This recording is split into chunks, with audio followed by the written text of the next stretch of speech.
The channel's been a little bit stagnant lately, but less in like a scummy pond festering with nascent mosquito and bacterial life kind of way, and more of a Han Solo stuck in the carbonite kind of way. I'm so happy the carbonite is gone. So why have things been slow? Well, work is always crazy, late spring to early summer, so that didn't help.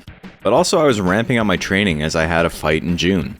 Returning viewers to the channel will know that I've been boxing over the last couple of years, and since Christmas 2023 I've lost nearly 40 pounds. The fight didn't really go as expected, unfortunately, and an early stoppage led to a loss in the first round, which left me feeling pretty frustrated and deflated in the immediate aftermath. I felt as though I didn't get a chance to really work at all, and I was totally fine, I hadn't been hurt, so, it was a bummer. In the end though, I was too passive and the ref stopped it out of an abundance of caution. Now, I already know there's going to be people who watch the intro without really listening and think I'm being whiny or that I'm making excuses, because to some people discussing your failures in terms more deeply than "I lost and my opponent is better" is nothing beyond ego soothing.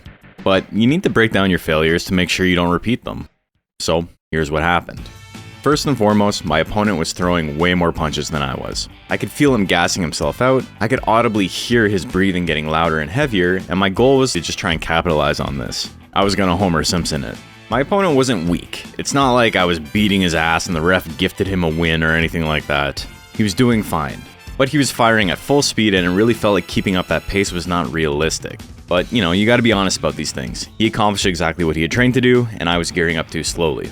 The ref did not feel as though I was defending myself enough, and he ended it. Reffing in amateur boxing is a thankless task. If you stop the fight too late, someone might get hurt, which is objectively not what amateur fighting is about, and if you stop it too early, you don't really let the fighter show what they can do. But at least you guarantee they leave the ring healthy enough to fight again, and I got hit with the latter. The biggest issue going into all of this though was how I prepped for the fight. I hadn't put on gloves in nearly 20 years before I started getting back into it, and my official record because of this is 0-0. Originally I was supposed to fight someone with a 2-0 record, but my opponent got hurt last minute in what seemed like a really serious work accident, so 2 days before the fight I had no opponent. I was offered a fight with someone who was sitting at 6 wins and 3 losses, and I agreed to it out of a sense of, well, I've been training so hard I can't not fight, I gotta fight. Which was a mistake in hindsight. The gap in experience undoubtedly and understandably colored the ref's decision to end the fight early.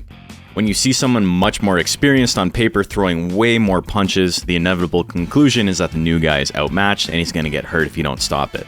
This is all speculation, but if I was in the ref's spot, I think I would have acted the same way that he did. It was something I needed to try and overcome, but I just wasn't really prepared to switch up my style like that. Live and learn.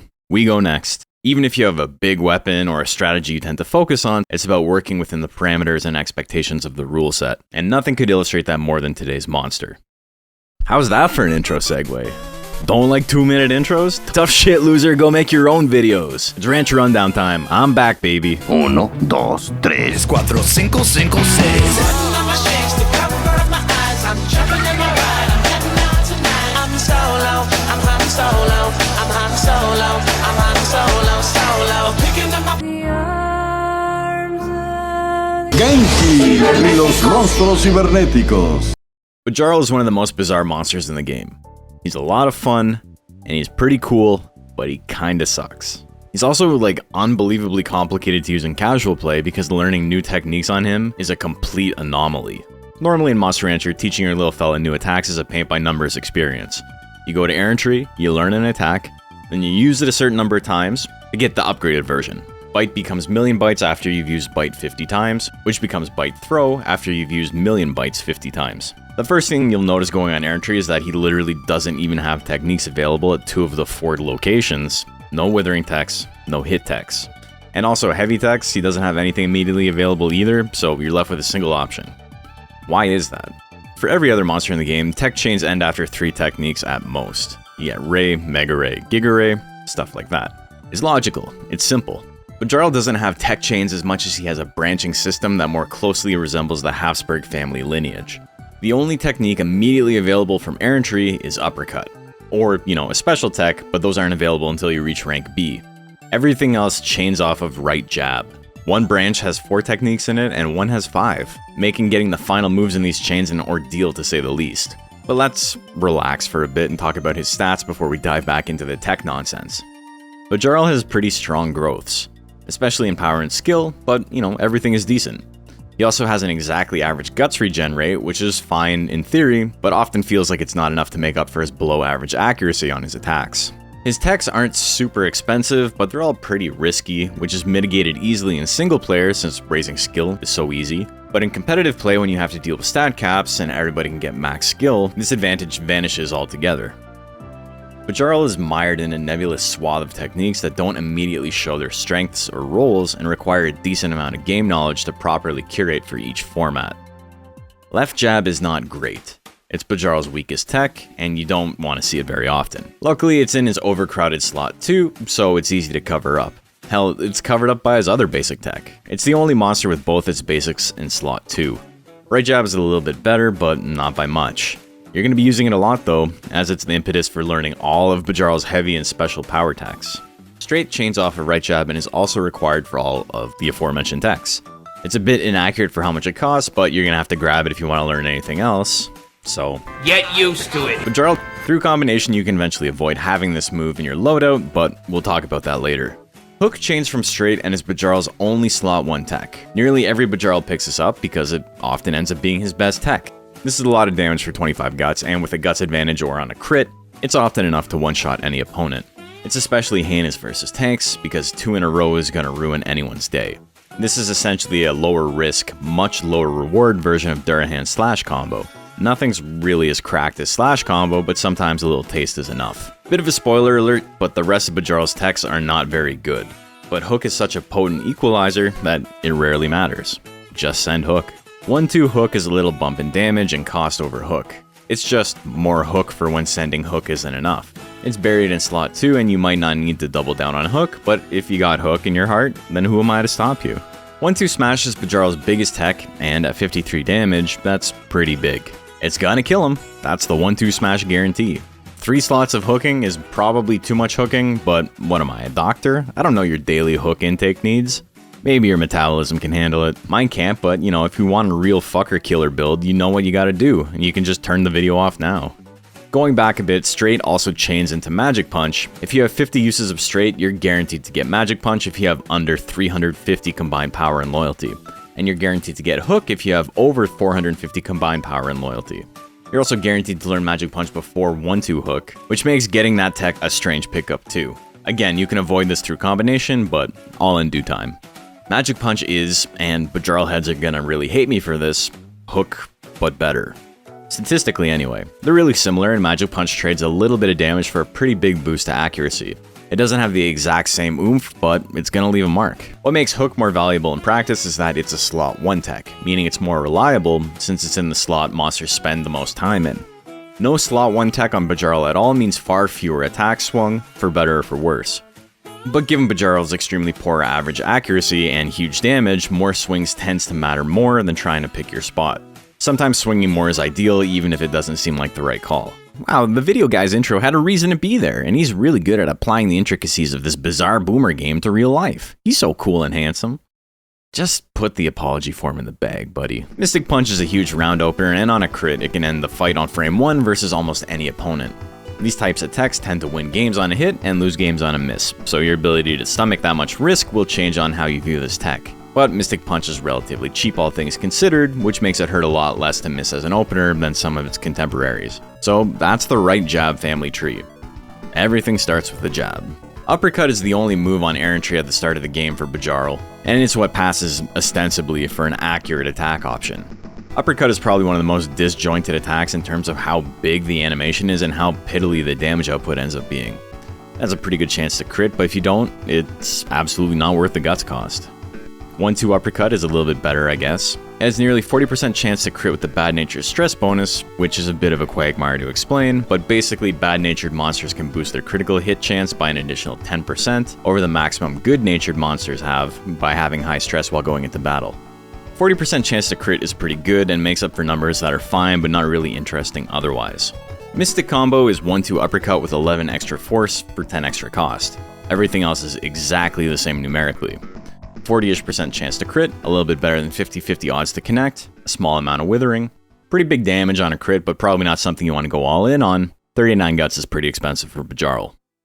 Bajarl Beam is the first of his 4 intelligence techs, and his entry into the canon of classic does everything but nothing well type of special techs. You can't really make a technique like this cheaper than it is without risking making it way too good. Shifting some of the withering onto damage or hit percent would make it a lot more palatable. Even going harder into withering would probably be okay. It's just a little too lackluster in both damage and withering. But you're not totally out of luck if you want to go in on Intelligence Bajarl. The next few techs are not exactly good, but they are really funny. And if you're going to invest in intelligence on a monster who only has intelligence techs in slot 4, I think you've made up your mind about what kind of monster you want already. Magic Pot is unique in a few ways. It's the cheapest life-stealing tech in the game, which makes it, a pretty interesting option to pull out when life drain is usually extremely expensive. It's also special in that despite this ostensibly making it a lower risk option to throw momentum in Bajarl's favor, it being a slot 4 technique makes it a genuinely bad move. Because monster AI doesn't take current life into consideration when using drain techniques, this often ends up just being a tech that gets used on frame 1, while Bajarl is at full health. Even landing the move here puts him at a noticeable disadvantage since the damage is absolutely not worth the cost in this situation. If you've got a genius Bajarl who can pick his spots, and only uses life drain techniques when he's low on life, Magic Pot is theoretically among his absolute best techniques. The final way Magic Pot is unique is that it belongs to the only chain of techs that all have draining effects. Mystic Pot steals guts. That's it. You gotta spend money to make money. It's a cool effect, but his guts rate is not great, so this only ends up working on really slow guts rate monsters. Nearly any monster that can proc anger off of a Mystic Pot landing is going to see this as a bonus. They're going to outpace Bajarl, and the move ends up being a total liability. Consider that it's not even guaranteed to land, and you end up with a move that, at best, can run out the clock late game versus slow guts rate monsters, and ends up being a net negative otherwise, hit or miss. Miracle Pot does both. It's a huge, game-changing swing whenever it lands, but it's saddled with the highest guts cost of any technique in the entire game. The 55 guts tier is already pretty sparse, but the 60 guts tier belongs to Miracle Pot alone.